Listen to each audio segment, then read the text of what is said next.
I am Ferdinand Marcos, and I am the President of the Republic of the Philippines. I stand today on behalf of 110 million Filipinos.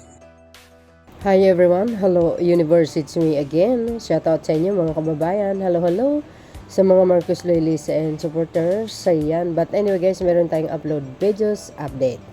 Sabi po ng mga DDS, ang Davao ay safe na safe at walang mga illegal na mga bawal na gamot sa mga lugar na yan.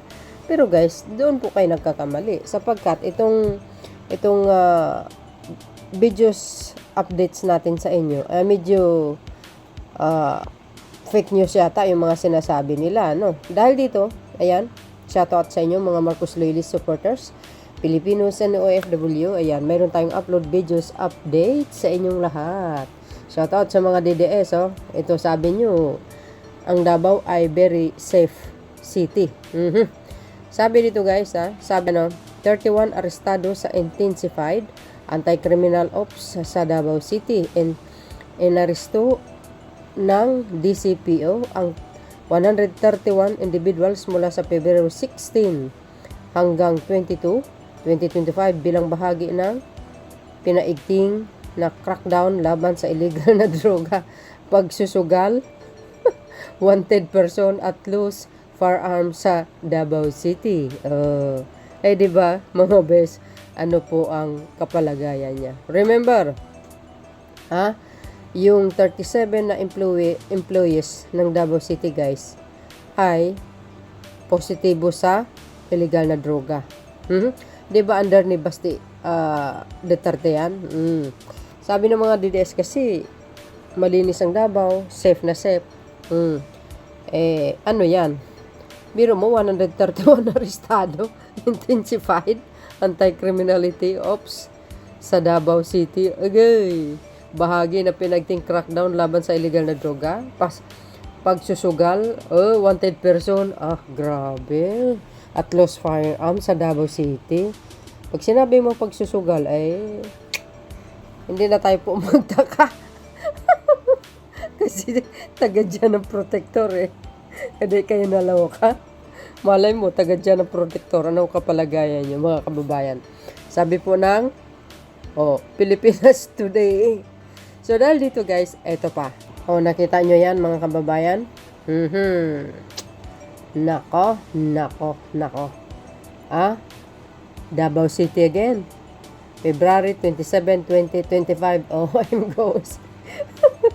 Basahin po natin para kompleto detalyado, okay? Sabi dyan mga kababayan, higit 1.5 milyong halaga ng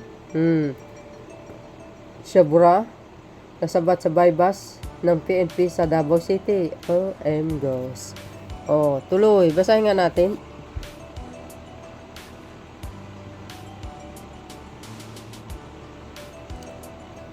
Sabi dyan, nasabat ang kinatayan ng 1,538,320 halaga na hinihinalang shabu sa isinagawang bypass operation ng Talumo PNP sa Central Park, Subdivision Barangay Talumo, Davao City. Nitong lamang madaling araw ng February 27, 2025. Agay. Ayon kay Police Major Genesis P. Oriel, Acting Station Commander ng Talumo Police Station, kinilala ang dalawang suspect na sina alias Dol, 36 anyos at alias Bulldog, 35 anyos na pawang mga residente ng Panabo City. Agay. Mula sa mga suspect ay nasamsam ang humigit kumulang ng 109.88 gramo ng hinihinalang sabu at iba pang non-drug evidence at naharap sa kasong paglabag ng Republic Act 9165 o Comprehensive Dangerous Act of 2002. Patuloy naman ang operasyon ng Police Regional Office bilang bahagi ng masusing hakbang upang labanan ng kriminalidad at tiyakin ang kaligtasan at katahimikan sa rehiyon at mapalagalaan ang kapakanan ng mamamayan. Agay. Shoutout sa mga DDS. Hindi lang yan mga kababayan. Eto pa. Mas malala ito mga kababayan. Bakit? Agay. February 26, 2025. Basahin po natin ha. Saan banda yan? Davao City. Hinold up ang isang pawn shop sa Illustre Street, Davao City ngayong February 26. Tinangkapang tumakas ng isang suspect ngunit agad siyang nadakip ng pulisya. Nabawa rin ng mga ninakaw na alahas na tinatayang nakahalaga ng 40 million hanggang 100 million. OM goes. Agay. Grabe. Safe pala ang Davao, guys, ha? Samantala, nagtamo ng sugat sa liig ang kamay ang gwardya ng pawn shop. Patuloy namang tinutugis ng pulisya ang mga kasabwat ng suspect. Ayan yung mama, guys, oh. Naka-brief pa yan, kamo.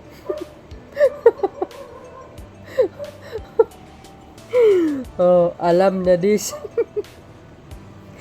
Ano sabi? Holdapan sa Davao, 100 milyong halaga ng alahas na tinangay. Agay, sabi po ng Net25. Ito po, guys, yung mga alahas na tinangay, oh. Saludo naman tayo, guys, sa mga pulis dyan. Talagang masugid na ang kanilang pagtatrabaho, no? Under the Marcos administration. Ayun naman ang order ng Commander-in-Chief, eh. Tugisin ng mga kriminal at ikulong, Hindi, kay Pangulong Marcos Jr. walang tukhang, no? Ikulong lang sila lahat. Ayan. Ito yung mga alahas, oh. Ayan, guys, oh, yung ninakaw nila. Biro mo yun. Ayan, oh. Sabi ng ABS-CBN, aabot sa 100 million halaga ng alahas tinangay mula sa pawn shop sa Davao City. Shout out sa dating Pangulong Duterte, guys. Taga Davao, di ba? Pwede kayo naloka. Ay, grabe kayo. Bakit ganyan kayo, oy? Hindi lang yan, mga kababayan. Eto pa.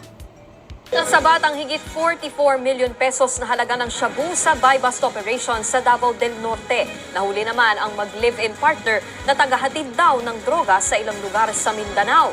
Mga kababayan, hindi lang naman yan sa Davao, guys, eh. Halos Mindanao, buong Pilipinas. Alam nyo naman, itong bawal na gamot, mga kababayan, dekada na po ito, hindi masugpo-sugpo, eh.